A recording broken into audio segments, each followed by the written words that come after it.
நண்பர்கள் மற்றும் உறவினர்கள் அனைவருக்கும் என்னுடைய ஆங்கில புத்தாண்டு நல்வாழ்த்துக்கள். நீங்கள் நலமுடனும் வளமுடனும் வாழ இறைவனை பிரார்த்திக்கிறேன். இந்த இனியதொரு வேளையில் உங்களிடத்திலே நான் பாரதியின் ஒரு சிறிய கவிதை ஒன்றை பகிர்ந்து கொள்ள விளைகிறேன். தேடிச்சோறு நிதம் தின்று பல சின்னஞ்சிறு கதைகள் பேசி மனம் வாடி துன்பம் மிக உழன்று பிறர் வாட பல செயல்களை செய்து நரை கூடி கிளப்பருவம் எய்தி கொடும் கூற்றுக்கு என மாயும் பல வேடிக்கை மனிதர்களைப் போல நான் வீழ்வேன் என்று நினைத்தாயோ? என்ன ஒரு மகத்துவமான கவிதை! ஒரு மனிதன் தன்னுடைய வாழ்வியலை எவ்வாறு வாழக்கூடாது, அவனுடைய இறப்பு எவ்வாறு இருக்கக்கூடாது என்பதற்கு இந்த கவிதை ஓமையாக விட்டு சென்றிருக்கிறான் கவிஞன் நம்மிடையே. ஆக இனிவரும் நாட்களில் நீங்கள் எத்தகைய வாழ்க்கையை வாழப் போகிறீர்கள் என்பதற்கு இந்த கவிதை மாபெரும் ஒரு உதாரணம்.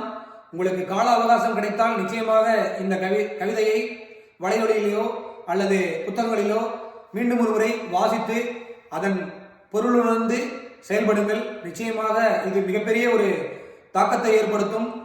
உங்களை தீமையிலிருந்து அகற்றி நல்வழியிலே பிரயாணப்படுத்த இந்த கவிதை நிச்சயமாக ஒரு ஒரு உந்து சக்தியாக இருக்கும் என்பதில் எல்லளவும் சந்தேகம் வேண்டாம்.